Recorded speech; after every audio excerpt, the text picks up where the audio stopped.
madami ngang good news ang Barangay Ginebra para sa mga fans nila ngayon. At ang una nga dyan ay nalift na nga ang suspension ng super import nilang si Justin Brownlee sa FIBA at sa PBA. Ito nga ay matapos magsakripisyo ng buong Ginebra management na hindi paglaruin si Kabayan Brownlee this Commissioner's Cup. At isa pang ang good news para sa mga Ginebra fans ay dumating na nga si Justin Brownlee sa Pilipinas last Tuesday. At ngayon nga ay magiging abala sila ni Coach Tim Cone para sa nalalapit na 2025 FIBA Asia Cup. At ang Ginebra management naman ay magiging abala din sa pagpapalakas itong off-season bago mag-PBA 48 All-Filipino Cup. Kaya't kilalanin natin ang mga balak targetin ng Barangay Ginebra na free agent this PBA 48 All-Filipino Cup.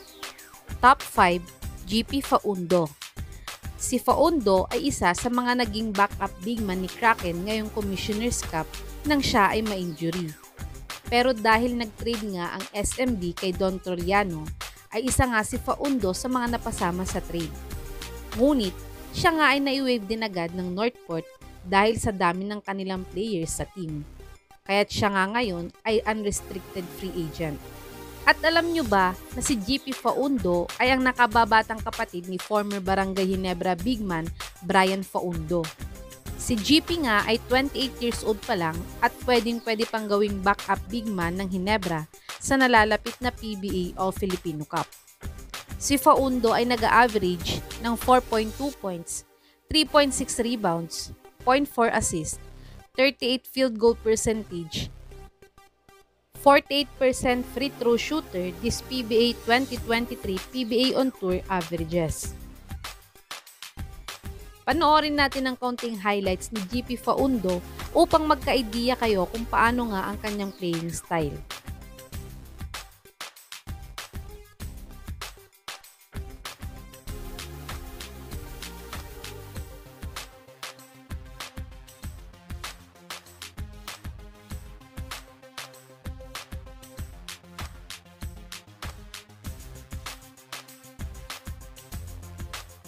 Top 4, Frankie Johnson.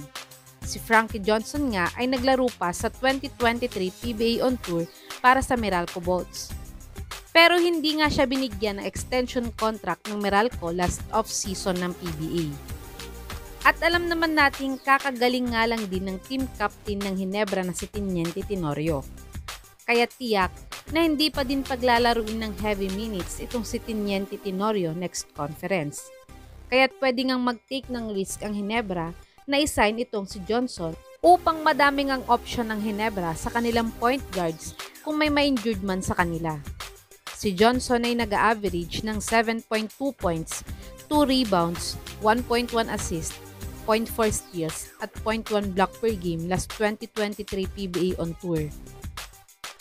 Panoorin natin ang kaunting highlights ni Frankie Johnson upang magka-idea kayo kung paano nga ang kanyang playing style.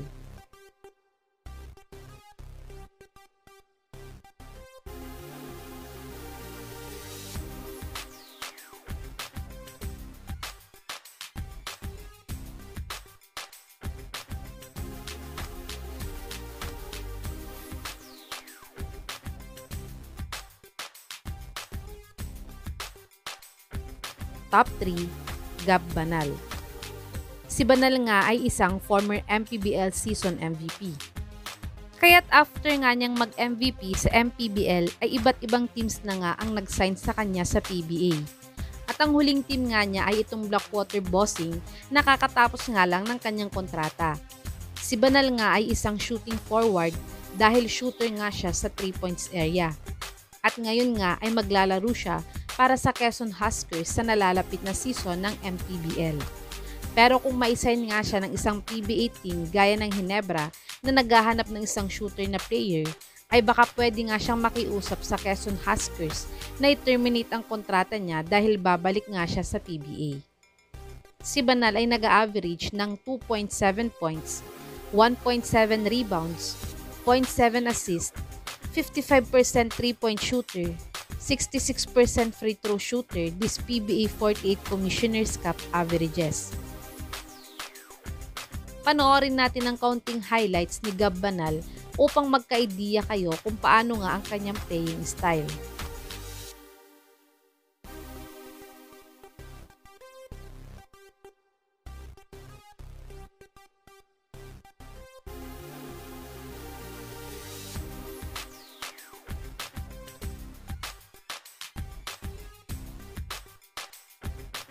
Top 2, Arwin Santos.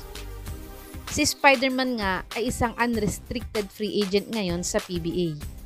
Pero siya nga ay naglaro para sa Pampanga Giant Lanterns, isang MPBL team last season.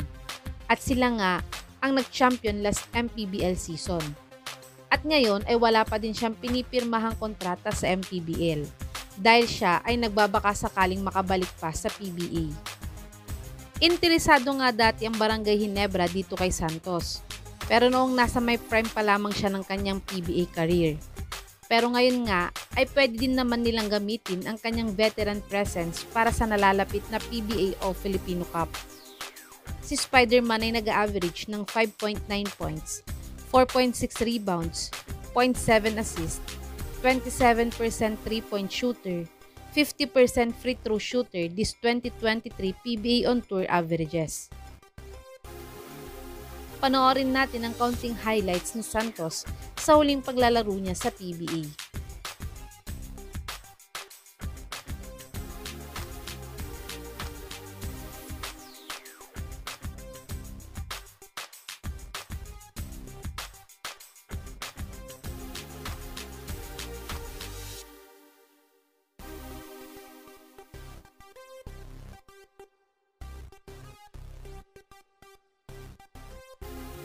Top 1, Russian McCarty.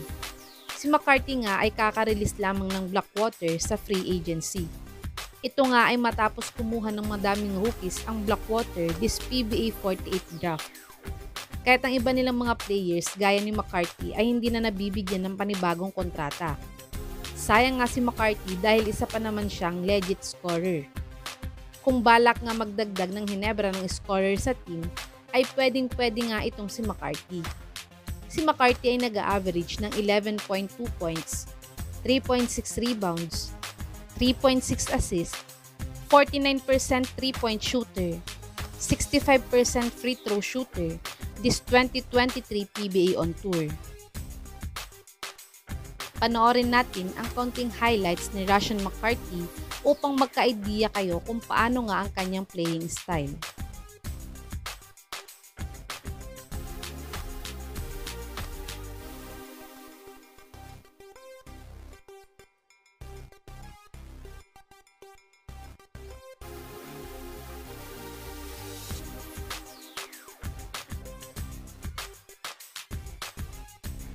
Ito ang mga top free agents na pwedeng makuha ng Barangay Ginebra para sa nalalapit na PBA 48 o Filipino Cup.